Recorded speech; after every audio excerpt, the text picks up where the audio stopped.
कृष्णाय वासुदेवाय हरये परमात्मने प्रणतः क्लेशनाशाय गोविन्दाय नमो नमः। ॐ वसुदेवं सुतं देवं कंसचाणूरमर्दनं देवकी परमानन्दं कृष्णं वन्दे जगद्गुरुम्। ॐ भूर्भुवः स्वः तत्सवितुर्वरेण्यं भर्गो देवस्य धीमहि धियो यो नः प्रचोदयात्। Welcome in our very dharma topic show, which is called Dharma Samvad. We are in a festival season. This week we are celebrating Holi. Holi, everybody celebrate with lots of joy, enthusiasm, power, divinity. Over the next few minutes, we're going to learn the importance about the Holi. And as Kirit Bhai explained about it, the importance of the water as well. We are in a new world. A new world, how we can celebrate Holi festival. That all we're going to be discuss here. Krishnam Vande Jagadguru. Krishna is a Jagadguru who gives us a knowledge through the Bhagavad Gita. Bhagavad Gita is all about teach us how we ourselves with time can adjust, not only adjust, but adopt through our mind, which is Bhagwan has given us to think and put ourselves into the situations. And we must understand the challenges is all about there. But how to come over from the challenges, that will decide our next generation future. But today I'm not going to talk about it. We're going to talk about the Holy Festival. And Holy Festival all about the victory over the untruthfulness. So as the topic will arise, we will discuss in depth. I think Yashika Ben is waiting for me and she will take over from us. And then we will learn about the Holy Festival. Not only Holy Festival, but we must understand the importance of the water in these days. We had a World Water Day, and let's try to understand how the importance of the water work in our life. Yashika Ben, you will take over from me. Namaste. Namaste. Bahut dhanyavad, Guruji, for those wonderful words of wisdom. And I think the most important lesson that Guruji just shared is the value of truth over untruth and the value of justice over injustice. And that's the meaning of the celebration of Holika Dahan, which is not just a wonderful festival of color, but it also has deeper meanings to it. So today is a little bit unusual because we have many young people in studio today who's going to share the meaning and beauty of Holika Dahan and also World Water Day. But why World Water Day? Well, on the 22nd of March, it was declared to be a day that honors and celebrates water awareness and consciousness. Why was this important? Well, basically, it was a core focus of the observance to support the achievement of the Sustainable Development Goals. And that was looking at water and sanitation for all by the year 2030. Now, 2030 is not far away, and yet we have a water crisis on our planet. We want to understand today, what does water mean to you and me?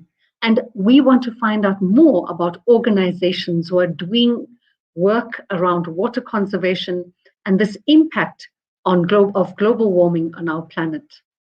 So we have two special guests, Tashmika Sharma and Suvendran Mudli, who's going to share with us a little bit more about World Water Day. We're also going to talk about Holika Dahan, as Guruji said. And Holika Dahan, for many in Hinduism, know that it's a celebration of good over evil.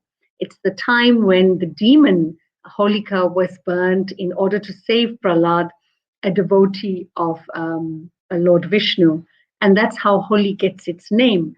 But there are much more deeper meanings to that. And it's also about understanding the environment. We know in the Vedic period that this Samaj and the society was concerned with nature. Right up until today, Hinduism believes firmly and fully in the celebration and sanctity of all life. And that's where celebrations like Pongal and Holi come into effect. In the Rig Veda, we know that water is regarded as the first medicine and remedy for all ailments. In the Yajur Veda, it is said, O mankind, harm not the wind's movement, the ocean wide waters which holds the earth, nor the earth shaded waters of the rivers on the planet. So that's two famous quotes from the Rig Veda and the Yajur Veda separately that first speak about the most precious element of water. So, our theme today is understanding how we value water.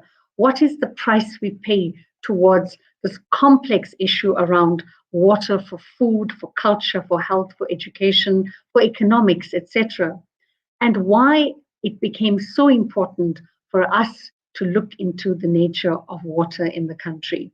So, my first guest today is Suvendran Mudli, who is a building contractor, and he is also focusing into environmental awareness. His hobbies is spirituality and Go Green initiatives. He's also raising awareness on veganism, and he's an artist. So, welcome to the studio today, Suven. How are you doing? Namaste, namaste, Ma. Fine, thanks. Fine, thanks yourself. We're very well, thank you. And I'm so happy to have young people in the studio today, which I've mentioned a little bit earlier. So, when, as the first question, South Africa has reached a critical point for water conservation. Why and what do you feel we should do as Hindus to preserve water in our environment? Okay, so yeah, let's take that one by parts, shall we? So we have reached a critical point, and that asks us why. You know, our awareness of water is such. Even in the building field, in my experience, you'll get everyone coming together, mixing the concrete and stuff like that. The water will just flow, right? And and they wouldn't turn off the tap, just keep it in the drainage until they need more water, and you go and say, no, you know what, you're wasting water, how can you do this? And then it's like, no, water's plentiful. So it all comes down also to our awareness of water from a young age. Have we instilled that, that has brought us to this sort of critical point in our life. So awareness is, well, the problem of it, right? But going towards a solution, and we as Hindus say that our thoughts, words, and deed need to be in unity, purity, and in harmony. Now, everything starts from a thought, right? So before we go around, doing something about it, we first have to look within and find the answers within us, right? And have that thought about why. Why should I save water? 70% of the Earth's surface is water. 60 to 70% of me is water. Me and the Earth is one, right? And then, going into Absolutely. Hindu philosophy, you have the Ayurvedic principle that's there. So yes, it all comes down to our thought, and then that will reflect out in our words, and then action comes after that, until a point where thought, word, and deed is in alignment, in equanimity, and that is reflected outwards into the world, and then you see the world will start to change when we change. Absolutely. So the Rig Veda speaks to water as a precious element to life. What are your thoughts around the nature of water being one of the most precious elements that we have? We can't sustain without air and breath, and we've realized that through the COVID-19 pandemic. But water in itself plays a pivotal role. Do you see it as separate, or do you see that it is absolutely integral to the oneness principle? Yes, so all of these elements are verily one and the same. They're just resonating in different frequencies. So in the Vedas, we talk about the Panchabhutas, which is the 5 elements. And from these 5 elements, the whole manifestation started to happen from Brahman. Brahman meaning expansion of consciousness. So everything just expanded from that, just a change of frequency, and then you have this here. But water, especially as an element, has a very pivotal role in its balance that it's creating. If you look at the nature of water, what we were actually discussing now, water can take on any form and any shape, and while drawing Lord Shiva over the weekend, right, I had this little experience where, Mother Ganga was basically flowing out of his head, right, of that Wow. form, right. And I had to reflect back at that drawing because I had like fish swimming up that stream that was created. And if we look at that, right, what we see is that fish swim upwards, right, against the flow. So they're all swimming towards Lord Shiva. So that is one sort of symbolism that I personally took from it. But I think the second aspect to it, right, if we look deeper into it, is in terms of resonance. What I reflect out into the world can take any form and any shape in anyone's mind, right. So that water is flowing out, it can take any form, any shape, and this is described in the antakarna, the 4 minds that we have, right, the buddhi mind, the memory mind, the intellectual mind, and the egotistical mind, right. So what I reflect out is what someone else is going to take in through their karna and goes into their anta, and then they reflect it out. Hence Mahatma Gandhi say, be the change you want to see in the world, because that is going to be ultimately reflected out. So coming back to the water part of it, right? Water has this whole balance. It's very integral because, there was a documentary I was watching one time where they explained that the sea as an isolated system, right?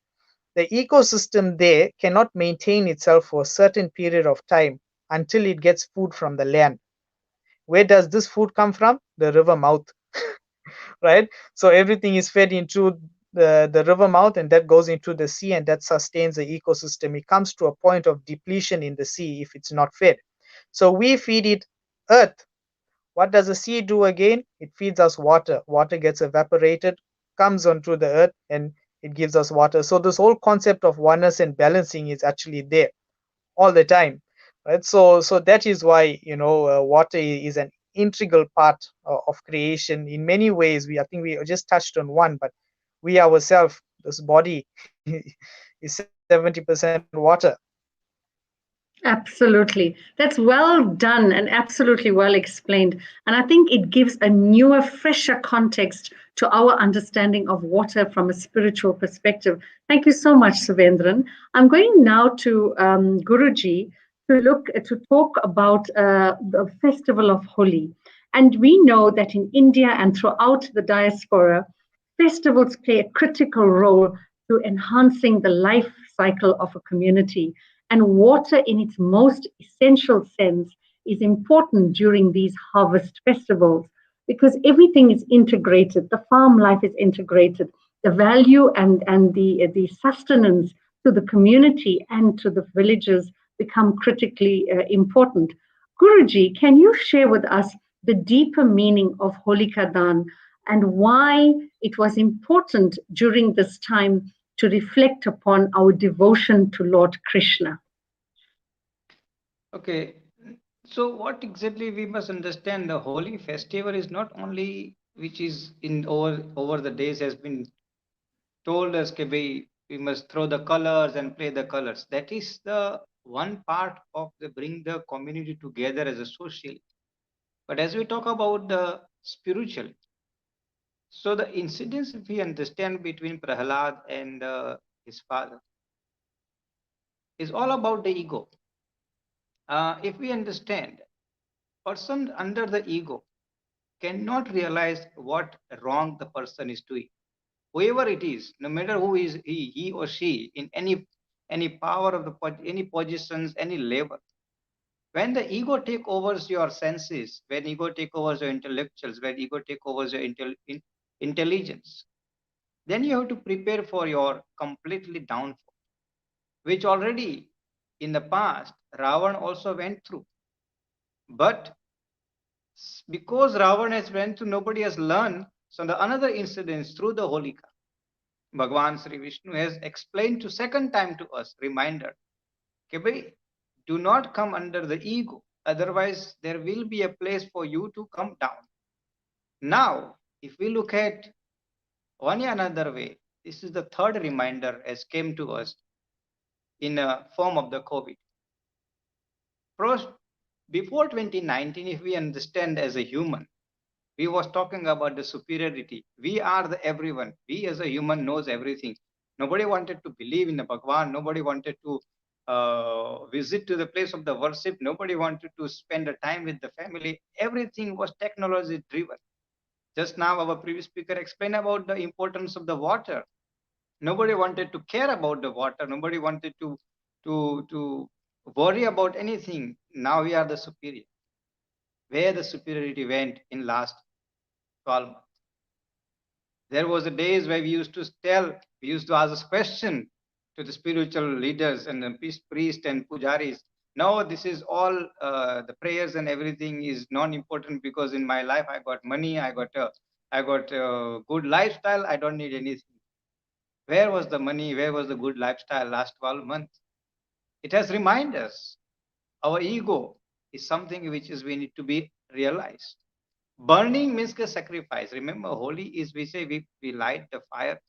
So ego can be burned when we learn to sacrifice. Look at our lifestyle last 12 months. We have sacrificed lots. Indirectly, not directly, but indirectly, lots everybody has sacrificed. Time, effort, intelligence. In fact, if you ask, many times people do ask me, when these things will going to resolve it, like when we going to live the mask free life. I says, why you want to know about it? He says, no, I want to go to the restaurant and I want to eat the pizza. For them is a pizza is a big sacrifice, burger is a big sacrifice.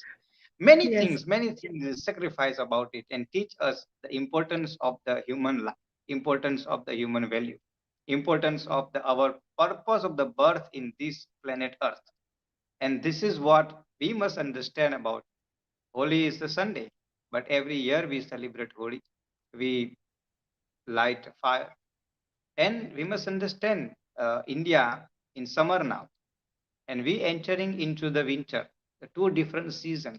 And always our all festivals, I always tells, all our festivals falls into the changing of the season time, which is the related to the scientific point of view too.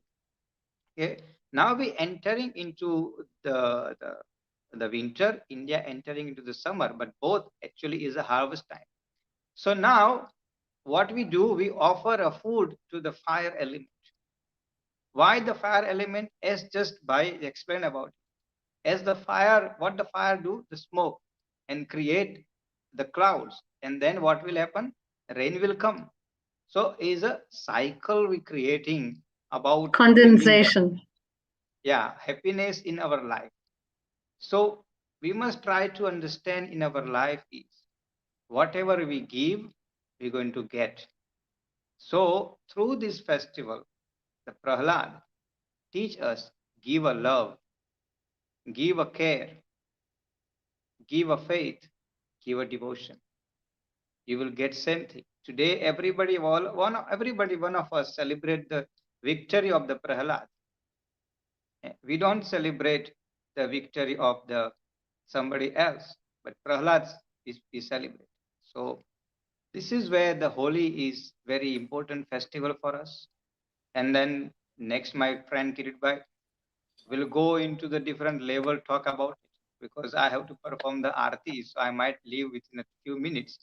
But Thank once you. again, Thank you, we Guruji. request to all the viewers and devotees who watching this.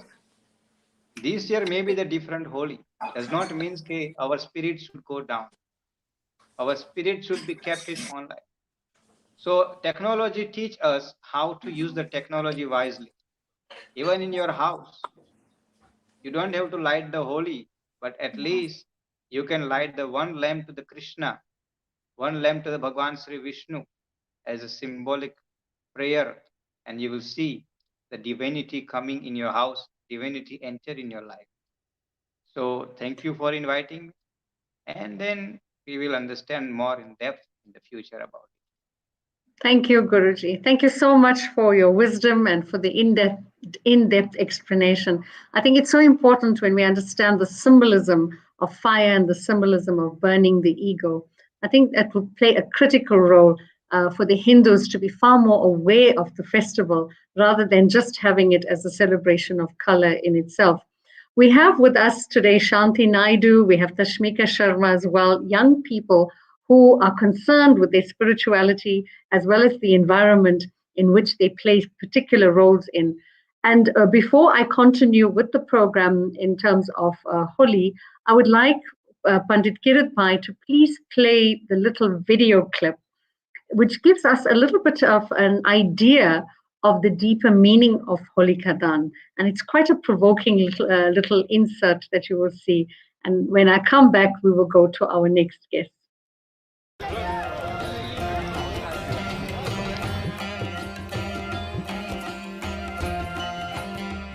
Holi is the most vibrant of all the Hindu festivals.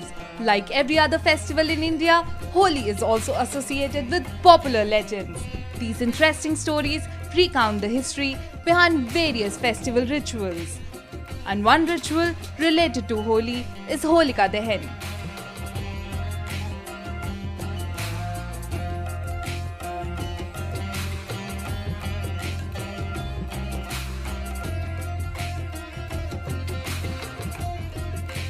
Wondering what is Holika Dahan? Here is what all you need to know.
Thank you.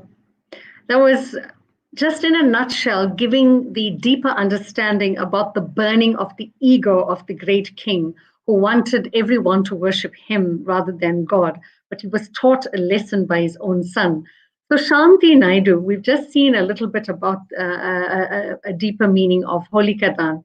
You are involved with many activities in the Hindu community, and you're from the Sri Ayappa Kshetram in Pretoria. Can you share with us, though, the nature of single pointed awareness to Lord Krishna? So, Lord Krishna represents the supreme consciousness in the story. And, one can use the nature of the ultimate reality in different forms. But in this particular festival, it was aligned to Lord Krishna. Can you share your thoughts on the devotee and the supreme reality as Lord Krishna during this festival of Holi? Absolutely. Namaskar, Yashika ji, and to the rest of the members in this panel. It's really glad to be here with you guys today. Watching this video just sort of made me think of a few things that we must remember when we speak about Holi. But the question you have asked is regarding Sri Krishna, and Sri Krishna. When we think of him, there's only two things that come to mind: love and mischief.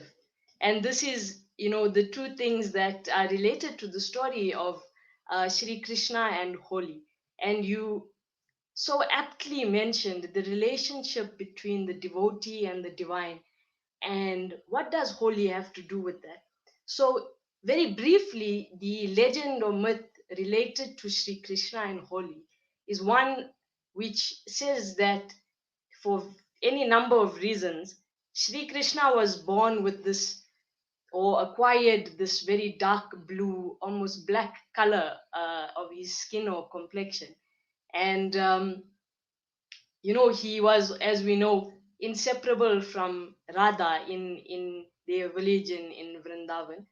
And, much like many societies, everyone has something to say. And the idea behind people talking was that, how can this beautiful young light complexioned gopi be running around with this dark skinned cowherd? Is it appropriate? It is also perhaps an issue our society has not really moved very far on from. But back to the actual fun of the story is that Sri Krishna went and complained to his mother, and Yashoda Ma simply told him, if you are so worried about this, why don't you go and just take some of this blue or black colored powder and apply it to Radha's cheeks? She will look exactly like you. And so this happens in Vrindavan. Sri Krishna goes and does this. And as you well know, Sri Krishna never moved around alone. He was the leader of the mischief makers.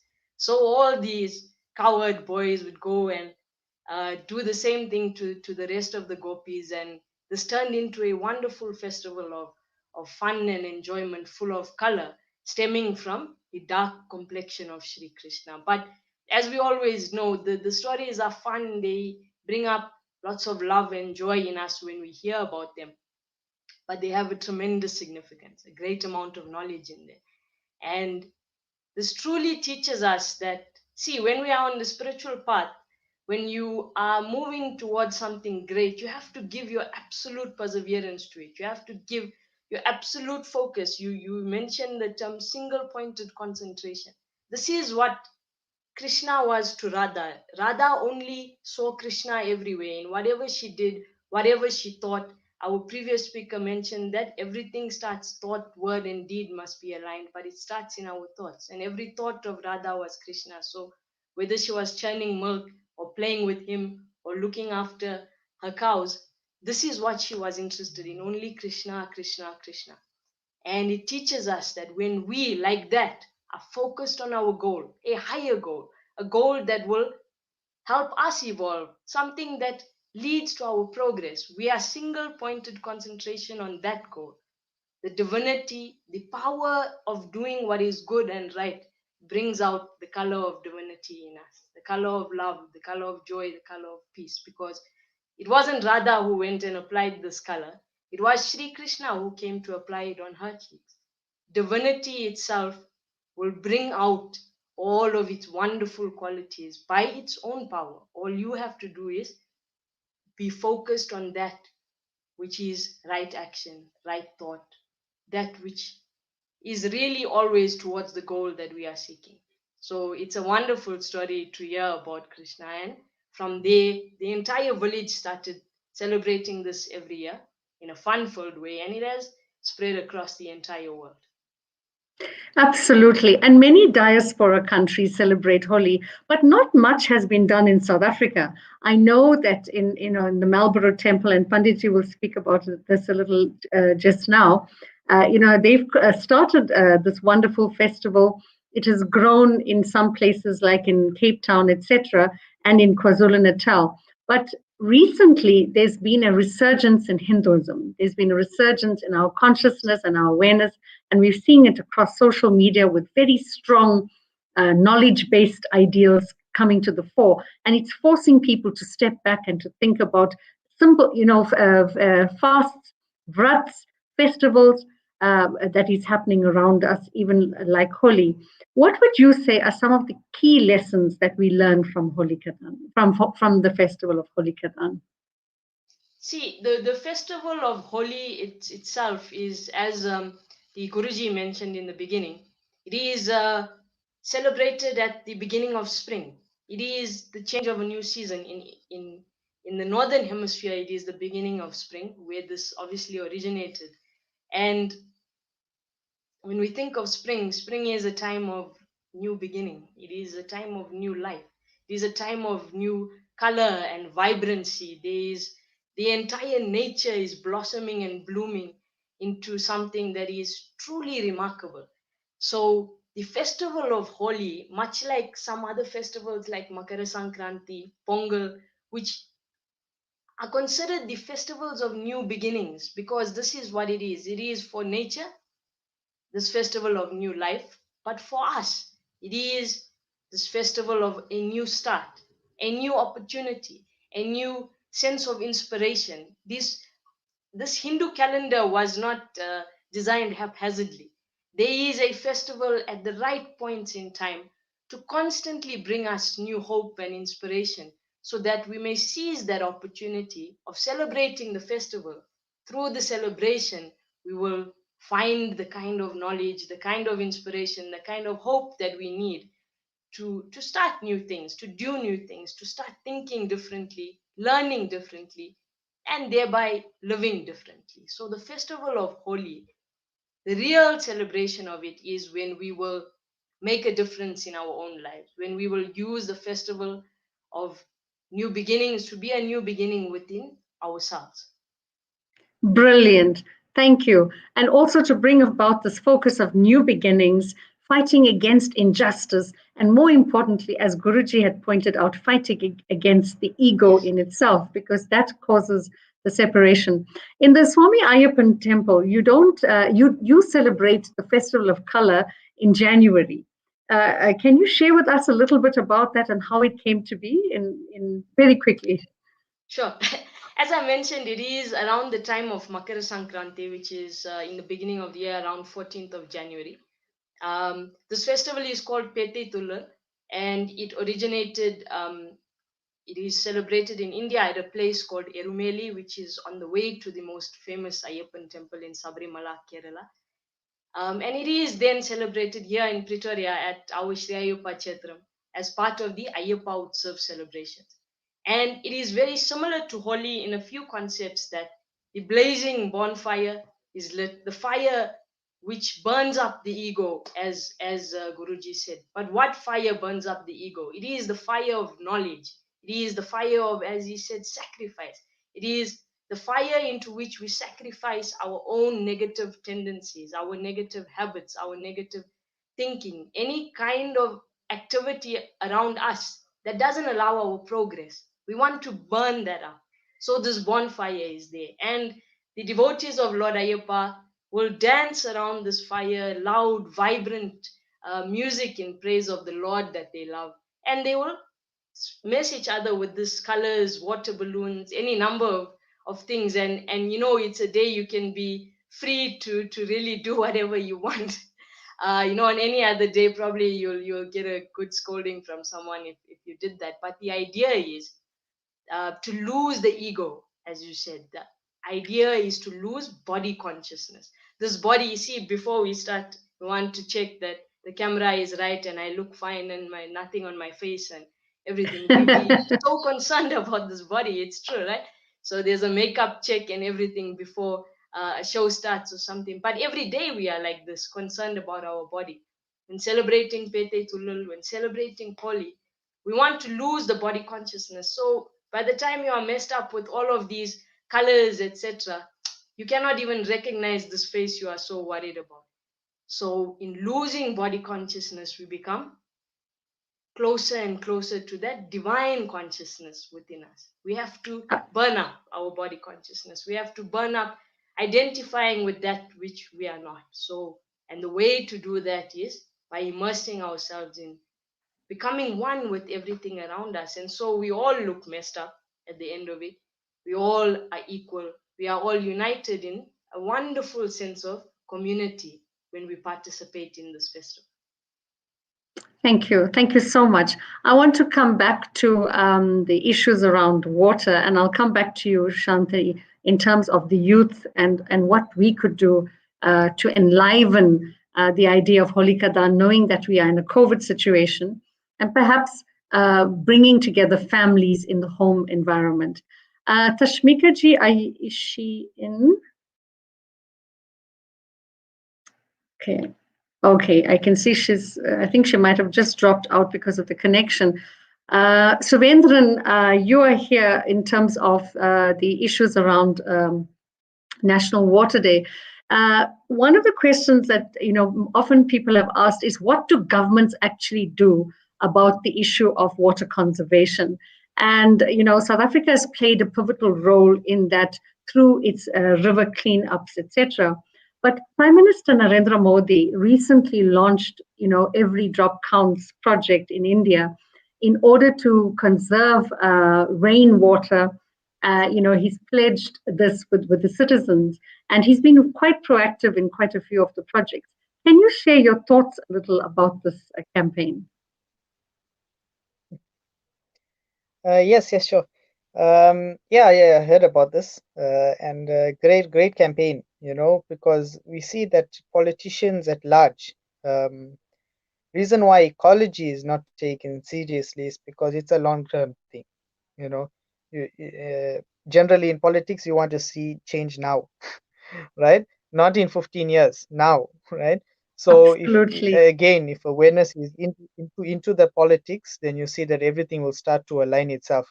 When that happens, ecology and economy merges as one, right? So like, for instance, if you're going to be building a house, right, save the rainwater to mix your concrete, have a Jojo tank on site, you'll save money as well. You know what I mean? So yes, that component has to be there in terms of retaining water, as Modi ji has done, right? But cosmically speaking, water is always retained. It's not going anywhere. It's always on planet Earth. The only thing is that we need to redirect it into ways in which it's more sustainable, right? So hence conservation, right? It's always conserved, because even in Hindu philosophy, nothing's created, nothing's destroyed, right? Everything is just conserved, moving from body A into body B. So energy is always conserved. Water is a frequency of this energy. It's always conserved no matter what. It doesn't leave the planet in any way. All we have to do is redirect it in a sustainable way. So water retainment is one aspect to water conservation. The other aspect would be for a more subtle sort of mindset, right? And this comes in, it was 2 years back when, sorry, 2 weeks back, we just did a cleanup, right? In the beaches in somewhere in North Coast, right? In Slanga area there. And I was taken aback by the amount of, those lollipop sticks? Mm, yeah, Absolutely. Yes, how, at the how much beach. of that, yeah, how much of that we picked up, that and straws, right? Okay, even Google can tell you how much of straws are there causing havoc with the creatures and stuff in terms of that water pollution, right? So that's the other aspect to it. But if we come down to it, where does it originate, right? So something similar we did in our organization. um, we did like a land cleanup, right? So that is to basically stop it before it go to the sea, right? But then what I did was I put like little notes, right, into bottles, and I hid it here and there. And then I made like a map, and it didn't even look like the place to right? If you follow that map, you'll get lost. So basically inside there, the guys involved, the devotees, started to basically collect all of the bottles as well, and they kept it one side. And when they opened up the bottles, what was in there are the 6 vices, or the 6 vasanas that are within us, which is, desire, greed, pride, jealousy, attachment, right? So that is our inner pollutants. So in terms of water conservation, even with land pollution, water pollution, air pollution, whatever it may be, everything stems from our vasanas within us, right? As we said, what is within us gets reflected out there. So again, back to the popsicle stuff, right? Or the lollipop. It's my desire for sweets and chocolate that cause the pollution. So going and cleaning it up is a treatment, but not the cure. The cure starts from within us, right? As we cleanse ourselves, this inner pollutants through our sadhanas, we see our desires decrease, our attachments start to decrease, our greed starts to decrease. All of these vasanas decrease, and as it decreases within us, the world, you see, will actually transform into a better place. So that coupled into water conservation will bring a dynamic change, get to the root of it, rather than treating the symptoms. So cleanups and all are good, right? But the awareness of not having those plastics in the first place, it wouldn't go there. So I think I just wanted to bring that point up in terms of water conservation. And water retainment is a good thing. You can have your jojo tanks at home. You can use all of these stuff here. If you do not have that, save the water in buckets, use that to water your plants. That's what we do at home. We don't have jojo tanks, right? So we save up our rainwater. And the irony is that it's raining right now. Halfway into our interview, it just started to rain, feeling like I'm just Wow. sitting under Lord Shiva there, and Mother Ganga is flowing upon my house. So yeah, divine experiences. Thank you so much. That was beautifully put. And I think, there's been a lot of projects that many of the organizations that have started. In the Satyasai organization, for example, you have done recycling, etc. Can you share one project very quickly? Because I want to now move to Pandit Kiratai. But what is something that you can actually test with young people in the country? What would be the most important project that you would like to share with youth? Oh, they are quite a bit, because we broke it up into 6 components. E and D, which is exercise, nutrition, diet. That's a go green component in terms of health and lifestyle. Then so that's crucial now, especially with COVID-19, right? Then you have the tree planting aspect, and that's also with water conservation, because in terms of retaining water before it gets into the river systems and flow back into the sea, catching it into the water table. Tree planting is one of them, making the soil fertile, etc., right? So tree planting is there. You have your recycling that's there. All of these programs that are structured and are in place. But just to quickly touch on something, right? And I think personally, right, and this is just me. I might be completely wrong. Please forgive me. The best sort of thing that we can do for water at the moment would be composting. Okay, so and why I say this is because if you look into our sewage systems, right, whatever we eat, right, through the process of the 21 Omkar, we know it gets, where it goes. Okay, it goes into the sea, right? So all of these biological compounds going into the sea, breakfast, lunch, supper is gone, right? But it does not stay into the land. So what happens is that over time, you find the 7 billion people on this planet, at least 4 billion of them are using toilets, right? So breakfast, lunch, supper is gone. You find that the soil is starting to turn into sand, more barren, so it cannot catch water. So if I go and buy 1 kg of bananas now, for instance, I'm actually paying for, well, 40 grams of that there Surendra, I'm is going to be the interrupting you very quickly because I need to move on to our next guest. We've got a short space of time. But I think your idea of composting is very critical because of the nature of digestion, ingestion, digestion, elimination. It's part of the Ayurvedic principles as well. And I think it's important for us to understand how to resuscitate nature through composting. I think that's a very good and clever idea. And I think it's good to challenge the youth on that. Thank you so much. Tashmika, I'm glad you're back. I think we lost you for a little bit, and I heard it's raining in KwaZulu-Natal. You're muted. Yes. Okay. Thank you so much for having me. Sorry about that. Yes, we have terrible weather at the moment in Durban. but good for water, but good for the water tables, right? It's good for the water tables. But I think we're making the Western Cape a bit jealous. Absolutely. So I'm glad you're here, and congratulations. You're sitting on the KwaZulu-Natal Committee for Climate Change, and it's so good to have young people that are involved in policy level, decision making. Tell us, Tashmika ji, very quickly, what has our country done towards water conservation, and what plans have been there, and what can we take forward as we go along? Do you think as a country we've been proactive? I think a lot needs to be done. We know about the Orange Val River system and the situation around irrigation, and what that's meant for us. But I think, earlier on we were talking about what was going on, but, I want to look at more recent times from 2015 to up until now. And I think one of the, because we're talking about International Water Day, one of the scariest environmental phenomena that took place for us as South Africans was when we saw how the Western Cape was suffering with droughts and water shortages. And that's not something new to the rest of South Africa either. We know that we've had days where we've seen extensive water shortages, where we've been going 2-3 days without water. And really speaking, what that brought to the forefront for us as South Africans to realize was that although we say that water is a renewable resource, it does not mean it is perpetual. Renewable resources over time need to be replenished.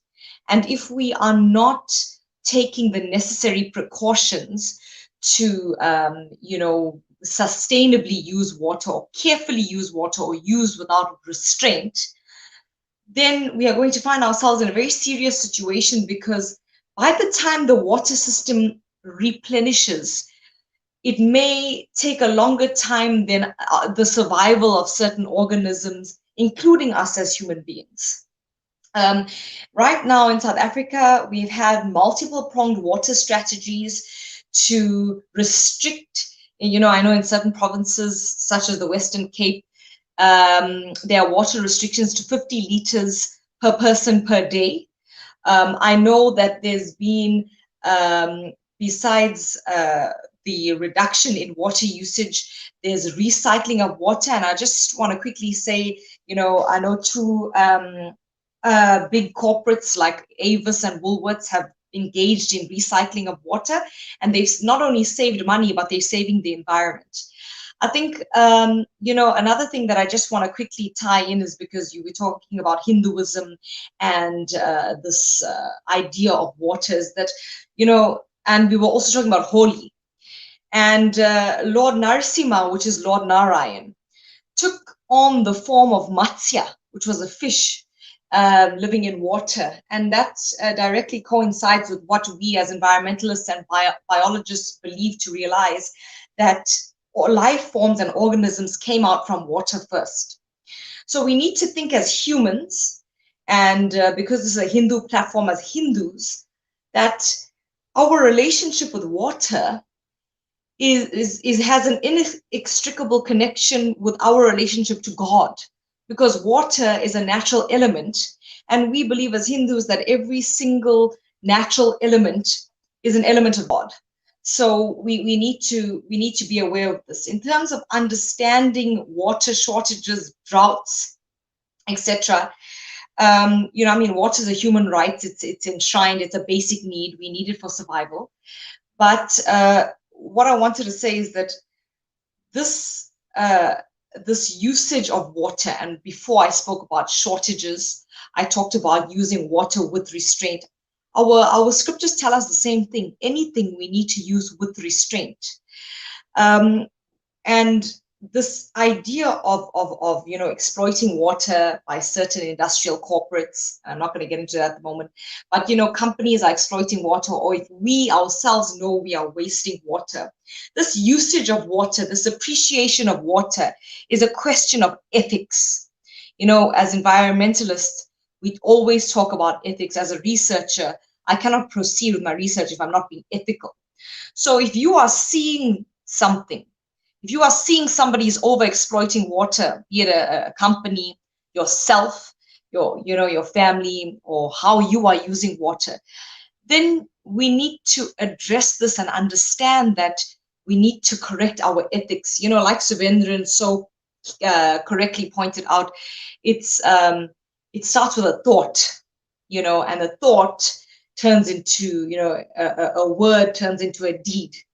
So we need to then, look at our thinking process. And that's the beautiful part about Hinduism, is that if you look at the Ramayana, if you look at the Mahabharata, and even if you look at the Holika Dahan story with Hiranyakashipu and Prahlad, it doesn't give you a set answer. It poses a moral dilemma, and it tells you, you know what to do, what is ethical. This issue of water, on International Water Day, it's an issue of ethics, right down to myself, right down to kids, to children, right down to, you know, companies and the corruption that they're facing, because a lot of the wastage then goes into our water sources. And it also comes down to understanding that water is a closed system. Although we refer to it as renewable, it will not be able to be replenished in time if we are not thinking correctly about our usage.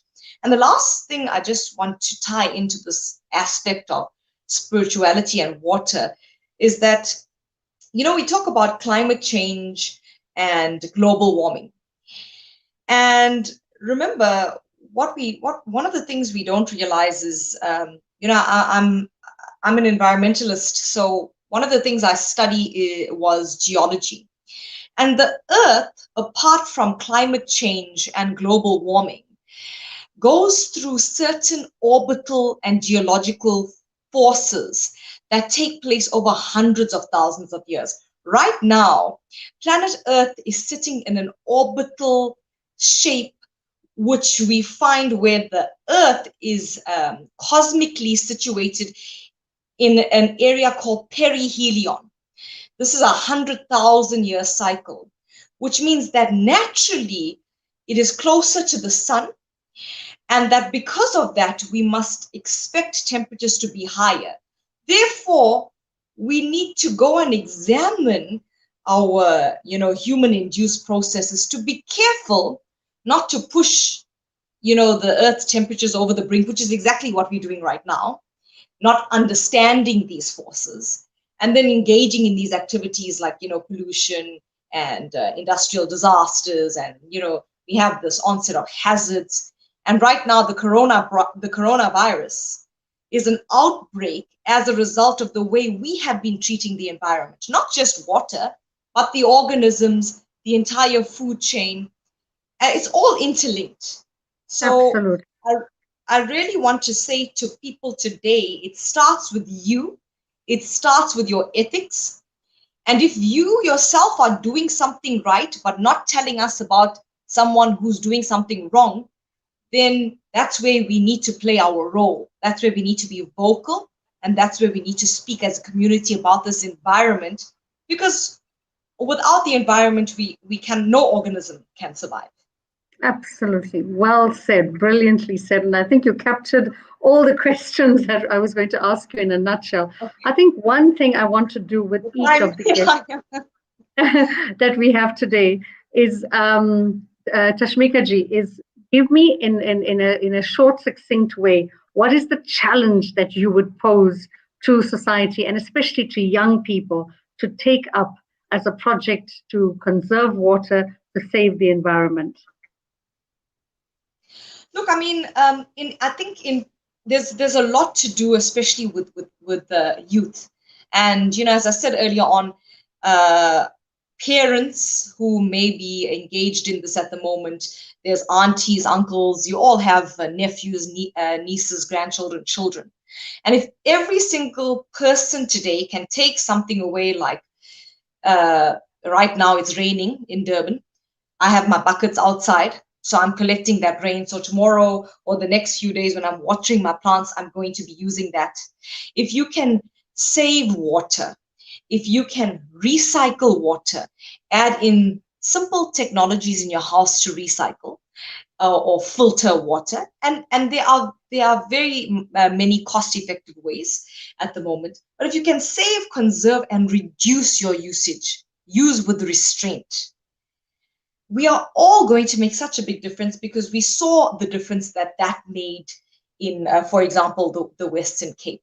So I really want adults to pass this knowledge and intrinsic significance of the element of water to your children, and actually see it manifesting as saving water or reducing water, or, you know, something as simple as when you're brushing your teeth in the morning or you're washing your face and you want the water to be hot, collect all that cold water in a bucket and reuse it later on, you know, for boiling in a kettle, for watering your plants, instead of letting it run.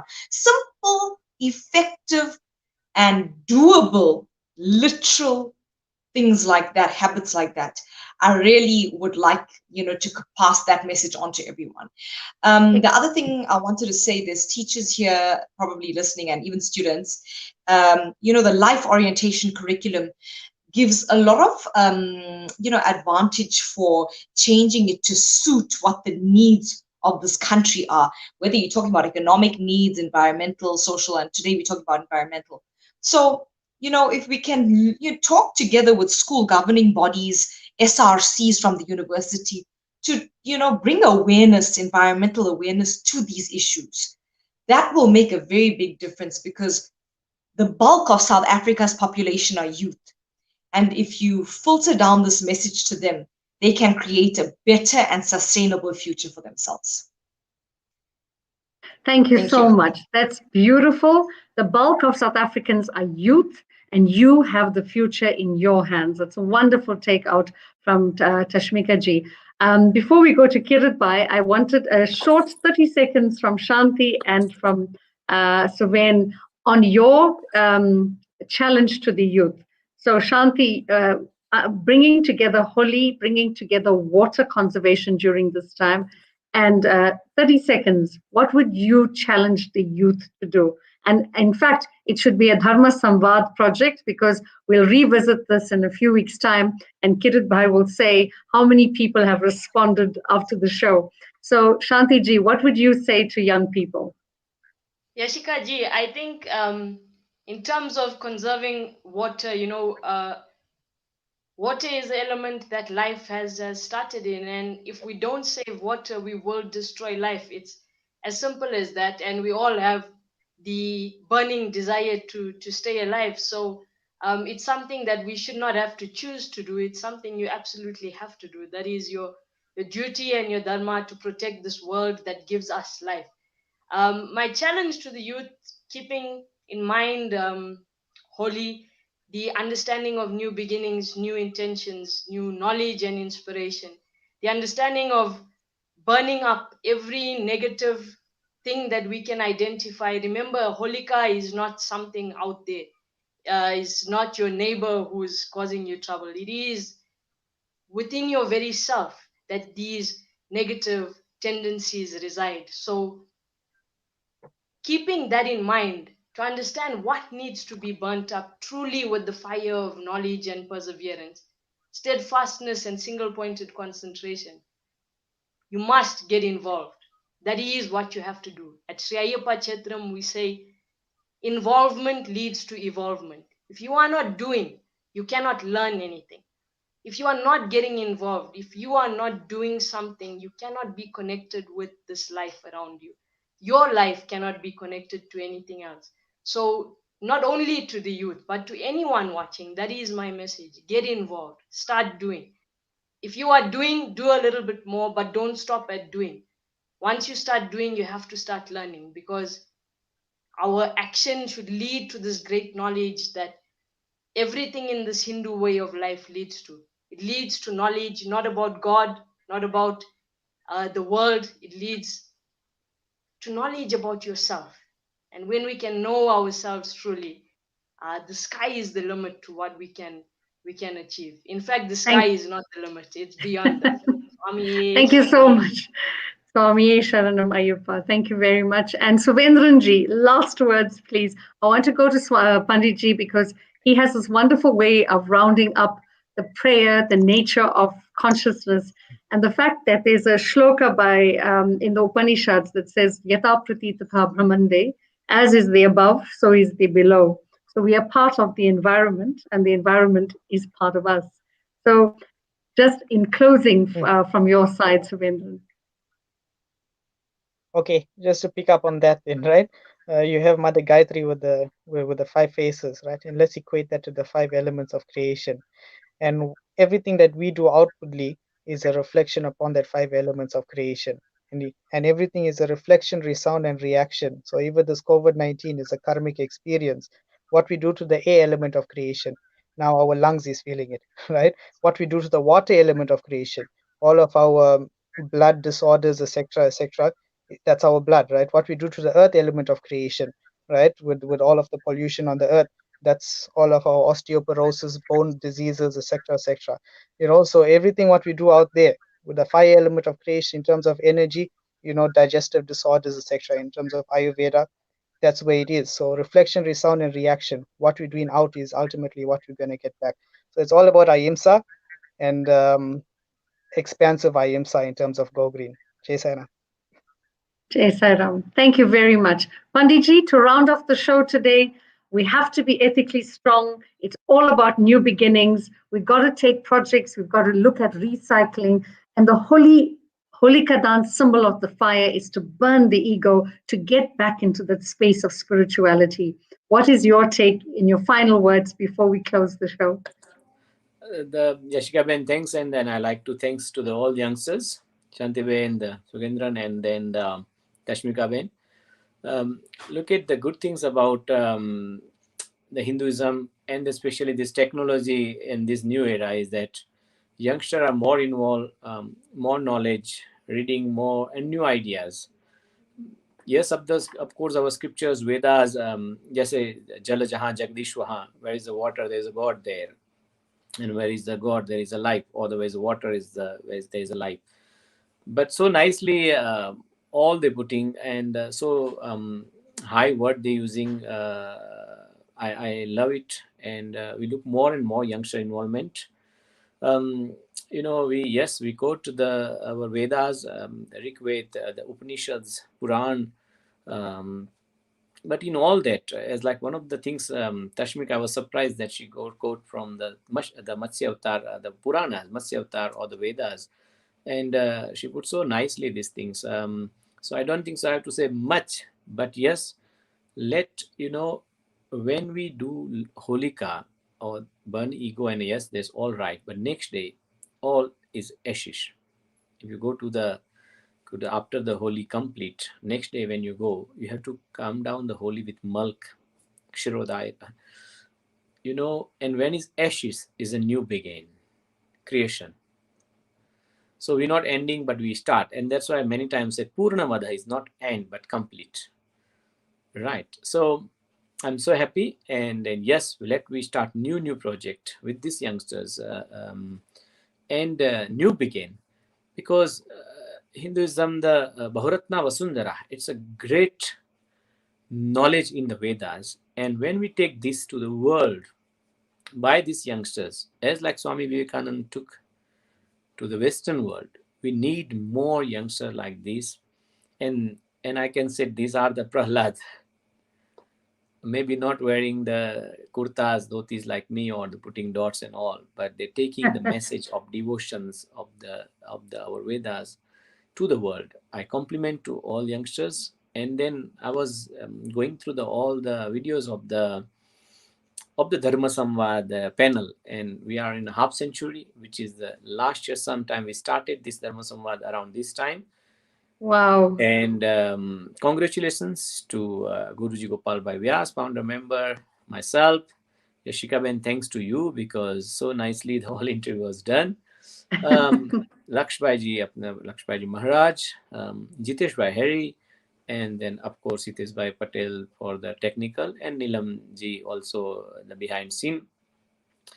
Let together we carry on this the colorful work, because we, in fact, why I said colorful work by Dharma Samvad, Yashika Ben, because we not just stick with only the Dharma, not only stick with the Gujarati, Hindi, Tamil. We went to the Swaminarayan, to the Hare Krishna, to the Sai, to the all the temple linguistic differences, forget and unite all the priests, in fact, and then beside that all organization we unite, and we took the message not for only the Pandit but also like today's environment.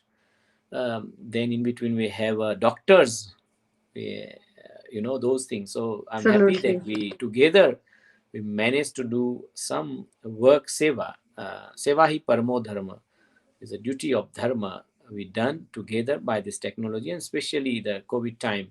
This was an opportunity to reach out our community. Thanks to you, and thanks all the viewers for supporting. Thank you, Panditji, for creating this platform for all of us to come to. And you are so right. We've had a range of guests from policy makers to law makers to students to devotees, etc. But it's so wonderful to see young eco-spiritual warriors in our midst, and they have the knowledge, they know the knowledge, they live the knowledge, and that's critical because it's actually we honor you, we honor all the teachers that have come in our midst who have taught the younger generation, their faith and the values that abound in it. So thank you very much. And thank you all my guests who have been here today. I really deeply appreciate every one of you for taking the time wherever you are to be part of this program. And we want to see you more in the future. We'd love to see you hosting the shows, and we'd love to see you participating with different topics. Please write to us on Dharma Samvad on some of the important things you think young people want to talk about and to share. And I think it'll be a good opportunity for the older and the younger to work together. So thank you again. Namaste, Vanakkam, and Namaskaram. Dharma Samvad here now complete our show on Holi, on the World Water Day, and of course, environment. We need your support. Please write if you think that your ideas or you can help by your support, or you can host the shows or some subject which is you think that should we take on this platform. We welcome all the youngsters and the viewers for your participant. Till that, see you next week Thursday. Have a blessed week. Happy Holi in advance, and then stay home. I cannot say anymore stay home, but whatever when you go out, wear the mask and follow all COVID norms. Thank you. Namaste. Jai Shri Krishna.